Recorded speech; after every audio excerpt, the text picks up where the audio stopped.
अनुसूचित जाति में वर्गीकरण का जो फैसला सर्वोच्च न्यायालय से आया, उन्होंने जो राज्यों को भी पावर दिए और क्रीमी लेयर का मुद्दा जो उसमें जजमेंट में छेड़ा गया, उसको लेके समस्त भारत के अनुसूचित जाति जनजाति ओबीसी में एक चर्चा उठ खड़ी हुई और जगह जगह इसके बारे में चर्चा सत्र आयोजित किए गए। कई जगह मुझे भी निमंत्रित किया गया और कई लेख आए, कई लोगों ने ओपिनियन दिए, वीडियोज आए। हमारे दिल्ली में तो जंतर मंतर पे आंदोलन भी शुरू हुआ था। दिल्ली के जो कार्यकर्ता हैं उन्होंने अपने व्यूज एक्सप्रेस किए, वीडियोज आए। तो इसलिए मैंने भी मराठी में एक हमारे पत्रकार प्रवीण गांगुर्डे को मुलाकात दी थी। इंदिरा जी आठवले, डॉक्टर इंदिरा जी आठवले नासिक से, उनका एक वीडियो भी हमने वायरल किया था। तो वो सब मराठी में था, इसलिए हिंदी में दो शब्द बोलने के लिए मुझे हिंदी बेल्ट से हिंदी भाषिक लोगों ने रिक्वेस्ट की, इसलिए मैं ये वीडियो बना रहा हूँ। आर्टिकल 341, 342 जो है संविधान का, इसके तहत अनुसूचित जाति और अनुसूचित जनजाति के बारे में कोई निर्णय लेना है, कोई जाति को बाहर करना है या लिस्ट में लेना है या लिस्ट में डालना है, तो इसके अधिकार संसद को है। वहाँ पर पार्लियामेंट शब्द लिखा गया है और उन्होंने वो निर्णय लेने के बाद राष्ट्रपति द्वारा उसको फाइनली डिसाइड किया जाता है, उसको मोहर लगाई जाती है। जैसा कि आर्टिकल 366 24 सब क्लास 24, आर्टिकल 366 सब क्लास 25, इसमें अनुसूचित जाति और अनुसूचित जमाती की व्याख्या दी है, डेफिनेशन की है। उसमें भी वही लिखा है कि जो पार्लियामेंट द्वारा राष्ट्रपति ने जो भी कास्ट का एडिशन किया है लिस्ट में, उसी को अनुसूचित जाति कहा जाए या अनुसूचित जमाती 366 सब क्लास 25 की डेफिनेशन होती। तो जो कॉन्स्टिट्यूशन शेड्यूल कास्ट ऑर्डर 1950 है, संविधान अनुसूचित जाति 1950 या संविधान अनुसूचित जाति जमाती 1950, ये बेसिक ऑर्डर है, राष्ट्रपति द्वारा पारित किया हुआ। ये ऑर्डर जो है ये अगस्त 1950 में पारित हुआ था, जिसमें जातियों का समूहों का उल्लेख है जो अगस्त 1950 में डिक्लेयर हुआ। उसके बाद अनुसूचित जातियों में कुछ जातियां और एडिशन हुई, होते होते लगभग 1100 के करीब 1108 या 1200 तक के वो जातियां सम्मिलित हुई। उसमें कुछ बदलाव भी हुए। अभी अभी तमिलनाडु की 7 जातियां थी जिनका नाम उनको पसंद नहीं था, उनको देवेंद्र कुल्ला ऐसा नाम चाहिए था। तो मोदी पंतप्रधान रहते वक्त 2021 में उनको देवेंद्र कुल्ला ये नाम 7 जातियों को करके दिया। रविदासी ये कास्ट 2007 में वो लिस्ट में महाराष्ट्र और बाकी के लिस्ट में डाली गई। ऐसे बदलाव टाइम टू टाइम हुए, लेकिन जो क्लासिफिकेशन है अनुसूचित जाति का, ऐसे ABCD करने का कोई प्रावधान उसमें नहीं है, 341 या 342 में नहीं है। और ये अधिकार जो है केंद्र सरकार के हाथ में रखे गए, संसद को रखे गए, ताकि स्टेट लेवल पे उसमें राजनीति ना हो। ये भी दृष्टिकोण संविधान निर्माताओं का होना चाहिए। एक संघ रखने का, अनुसूचित जातियों में जितनी भी जातियां है, ये एक राज्य में, एक स्टेट में जो भी जातियां है, महाराष्ट्र में 59 कास्ट है, 59 कास्ट शेड्यूल कास्ट के लिस्ट में रखने का मतलब यह है कि उनका जो कैरेक्टर है, उनका जो क्राइटेरिया है वो सेम है। वो अनटचेबिलिटी का जो क्राइटेरिया है, वो अनटचेबिलिटी के क्राइटेरिया पे 1931 में जेएस हटन नाम के एक ब्रिटिश अधिकारी के द्वारा जब उसका संशोधन हुआ, जनगणना हुई, तब मार्जिनलाइज क्लास करके जिनका सर्वे हुआ, उसमें जो भी क्राइटेरिया थे, वो क्राइटेरिया में कॉमनली आने वाली कास्ट को मार्जिनलाइज कास्ट करके अनटचेबल लोगों को लिया गया। उदाहरण के तौर पे एक दो क्राइटेरिया ऐसे थे कि ऐसी कौन सी जाति है जिसको सार्वजनिक जगह पर पानी लेने से मना किया जाता है, ऐसी कौन सी जाति है जिसका स्पर्श ऊंचे वर्ण के लोगों को चलता नहीं है, ऐसे कोई से जाति है जो गोमांस खाती है, ऐसी कौन सी जाति है जिनके यहाँ ब्राह्मण पूजा को नहीं आते हैं। तो इस प्रकार के जो निकष थे, उस निकष में जो लोग आए उन लोगों को एक डिप्रेस क्लास करके रिकॉग्नाइज किया गया। और उनको, जैसा कि बाबा साहब 1930 से 1932 में गोलमेज परिषद में जाते थे, वो अछूतों के पुढ़ारी लीडर करके, प्रतिनिधि करके माने गए थे, और उन्होंने वहाँ पर अछूतों के लिए, डिप्रेस क्लास के लिए जो मांग की, वो ब्रिटिश सरकार ने मंजूर की, जिसे कम्युनल अवार्ड बोलते हैं। तो वो मांग उन्होंने करने के कारण ब्रिटिश सरकार ने यहाँ पर जो कानून बनाया था, गवर्नमेंट ऑफ इंडिया एक्ट 1935, वो कानून में उन्होंने government of India schedule caste order 1936 किया था। उसके तहत उसमें लिस्ट दी थी, और वो लिस्ट में ये जो डिप्रेस क्लास के लोग हैं, जो जेएस हटन ने 1931 में सॉर्ट आउट किए थे, रिकॉग्नाइज किए थे, वो लोगों को शेड्यूल कास्ट में रिजर्वेशन दिया था। उसी में शेड्यूल ट्राइब को भी रिजर्वेशन दिया था।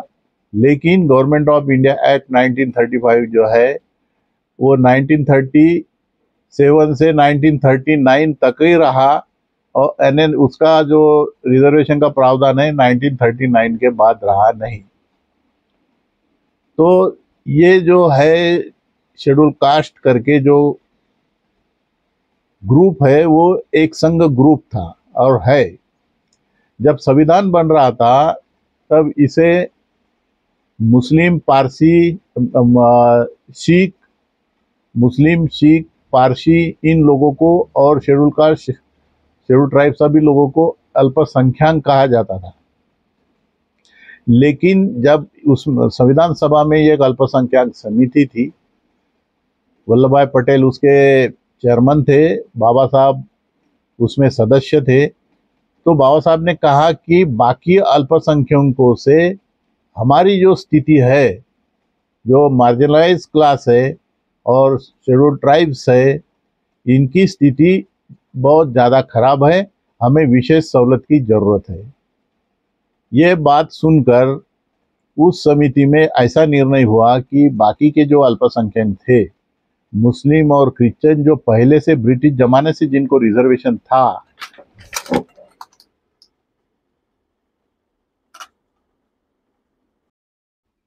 वो रिजर्वेशन नहीं लेंगे, और अभी बाकी लोग रिजर्वेशन लेंगे, ऐसा उसमें डिसीजन हुआ। और तब से एससी, एसटी और बाबा साहब ने 340 के आर्टिकल के तहत ओबीसी को भी आरक्षण दिया था। तो ऐसे 3 ग्रुप बनाए गए उसमें, और ये एक संघ ग्रुप रखा गया। इसमें कोई क्लासिफिकेशन बाबा साहब ने किया नहीं, ये बात महत्व की है। एक कैरेक्टर के रूप में एक संघ रखा गया। अभी जो क्लासिफिकेशन करने की जो बात, तो अनुसूचित जाति जनजाति का वर्गीकरण करने के जो अधिकार है, ये संसद को और राष्ट्रपति को दिए है, ये कोई राज्य को पावर दिए नहीं है। अभी कुछ राज्यों में जो वर्गीकरण किया है, महाराष्ट्र में भी इसका वर्गीकरण करने के लिए कोई समिति बनाई थी। तो ये सब वर्गीकरण करने के पीछे लॉजिक क्या है? कुछ लॉजिक तो होना चाहिए कि भाई फला जाति का प्रमाण ज़्यादा हो गया सर्विस में, फला जाति का प्रमाण कम हो गया। इसका सर्वे तो होना, जातिगत जनगणना होनी चाहिए, उसमें भी कास्ट वाइज जनगणना होनी चाहिए। अभी महाराष्ट्र में 8 से 9% बुद्धिस्ट है, महार कम्युनिटी है। तो क्या महार कम्युनिटी का सभी सर्विस में A, B, C, D category में प्रमाण ज़्यादा हुआ? क्या उन्होंने उतना परसेंटेज प्राप्त किया है? अरे यहाँ कोटा पूरा नहीं किया जाता तो कौन से कास्ट ने कितना कितना किसी का हक छीना, या ये जो बातें हैं ना, ये कोई तथ्यहीन बातें हैं। कोई किसी का हक छीनता नहीं है। हर जाति अभी भी पिछड़ी है। जिन जातियों को आप लोग बहुत सामने गए, मलिंदा खाया, क्या क्या बोलते हैं, ऐसी कोई जाति नहीं है। अभी पूरा उनका कोई उन्नति हुई नहीं है। जो 4-2 लोग सामने आए हुए दिखते हैं, इसके कारण उनको बोला जाता है कि उधर यूपी में जाटो सामने आए, महाराष्ट्र में महार आए। तो ये जो है ना, ये हवाई में है। इसका एक सर्वे होना चाहिए। उस सर्वे के मुताबिक आप कोई निर्णय ले सकते, लेकिन कोई सर्वे ही हुआ नहीं। कोई पॉपुलेशन, कोई कम्युनिटी की का पॉपुलेशन ज़्यादा होना, ये कोई गलती है या इसको कोई लॉजिक है कि कोई कम्युनिटी ज़्यादा संख्या में आए तो उसको अलग से कैटेगरी की जाए? संख्या में ज़्यादा होना ये कोई आरक्षण देने का क्राइटेरिया है क्या? क्या संविधान का 16(4) ये परमिशन देता है? जो क्राइटेरिया है वो सामाजिक दृष्टया पीछे कौन है, शैक्षणिक दृष्टया कौन है, जिसका रिप्रेजेंटेशन सर्विसेज में कम है, उस कम्युनिटी को, उस कास्ट को रिजर्वेशन दिया जाता है। कोई संख्या यदि ज़्यादा है तो उसको कम अलग से करना, इसको कोई लॉजिक नहीं है। संख्या के आधार पे बाइफर्केशन करना, इसका क्या आधार हो सकता है? भाई ये जाति के लोग ज्यादा है तो इनको एक अलग से लास्ट ग्रुप में डाल दो, ये जाति के लोग कम है तो इनको पहले ग्रुप में डाल दो। इसको कोई आधार नहीं होता है। ये जो भी संविधान में तरतूद है उसके मुताबिक ये सब ग्रुप एक संग होना चाहिए। और कुछ कम्युनिटी को यदि ऐसा लगता है कि हमारा सर्विसेज में प्रमाण कम है या हम जा नहीं सकते, तो उनके लिए सरकार ने विशेष सुविधा करना चाहिए कि उनके एजुकेशन के लिए, उनके हॉस्टल्स के लिए, रहने के लिए हॉस्टल्स के लिए वगैरह। लेकिन ऐसा भेदभाव नहीं करना चाहिए कि भाई, क्योंकि सभी तो अभी पूरे दृष्टि से उन्नत हुए नहीं है। तो ये जो है, ये फुटीरता की नीति जो है, ये किसी का भला नहीं होने वाला है उसमें। इस भावना से कोई भी कम्युनिटी का विकास नहीं होगा। और एक संग नहीं रहने से जो टाइम टू टाइम जो भी मसले खड़े होते हैं, तो इसके लिए अलग अलग ग्रुप्स जो है अलग अलग बिखरे रहेंगे। जैसा रिजर्वेशन इन प्रमोशन का मसला था, सभी लोग एक संग होकर झगड़ा करते थे, संघर्ष करते थे। इसी प्रकार से स्कॉलरशिप के लिए एक ही आवाज उठता था। अभी ये जो राजनीति चलती है, तो एक ग्रुप को खुश करने के लिए दूसरे ग्रुप को नाराज करना, ये करना, और एक आपस में वैमनस्य निर्माण करना। इससे क्या होगा कि राजनीतिक फायदे लेंगे आप लोगों का। और जो ग्रुप आपको आज नजदीक कर रहा है, जो पॉलिटिकल पार्टीज आपको आज नजदीक कर रही है, वो कल आपको दूर करेंगी। और जो बहुमत वाली है उसको नजदीक करेंगी। इसका कोई भरोसा नहीं है। ये सबके लिए घातक है। एक संग रहिए, कोई किसी के हक छीनता नहीं है। जो भी कम्युनिटी को लगता है कि हमारा प्रमाण कम है, तो उनकी संख्या भी कम है, और उन लोगों ने अपना एजुकेशन करना चाहिए, कॉम्पीट करना चाहिए और सामने आना चाहिए। ऐसी कोई कम्युनिटी नहीं है कि किसी को आने नहीं देती।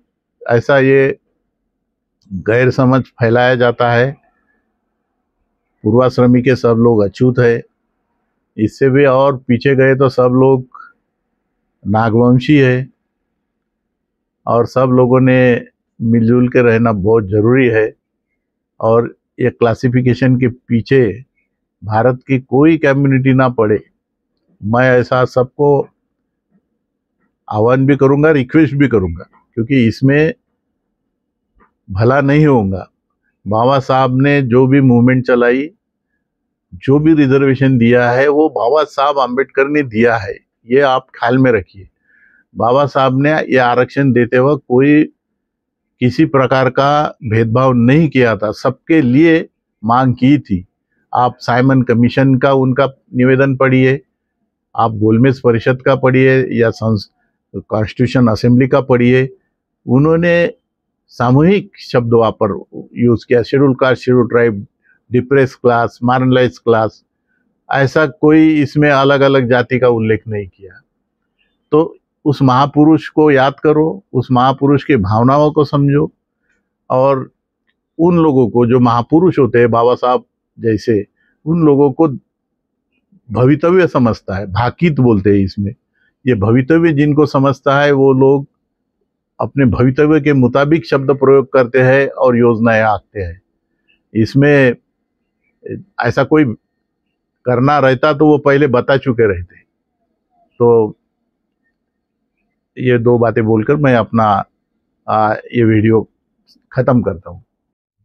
हॅलो, मी प्रवीण गांगुर्डे, सायकोथेरपिस्ट आणि स्वतंत्र पत्रकार, अनिल वैद्य या चॅनलचा प्रमुख अँकर। माननीय अनिल वैद्य सर माजी न्यायाधीश आहेत आणि विचारवंत आहेत। त्यांनी अनेक विषयांवर पुस्तकं लिहिलेली आहेत। आता सध्या हे जे चॅनल आहे, हे चॅनल म्हणजे अत्यंत उत्तम असा प्लॅटफॉर्म सामाजिक चर्चा प्रबोधन करण्यासाठी अनिल वैद्य सरांनी निर्माण करून दिलेला आहे। आपण या चॅनलवरचे कार्यक्रम जरूर सबस्क्राईब करा, चॅनल सबस्क्राईब करा, शेअर करा, आणि कार्यक्रम प्रबोधनाचे आवडले तर नक्की लाईक करा आणि बेलचं बटन नक्की आवर्जून दाबा। काही विचार आपल्या डोक्यामध्ये असतील, सामाजिक विषयांवर चर्चा करायची असेल तर आपण व्हिडिओ रेकॉर्ड करा, आमच्या चॅनलला पाठवा, किंवा काही चर्चा प्रोग्राम सादर करायचे असतील तर आम्हाला आपण जरूर संपर्क करा।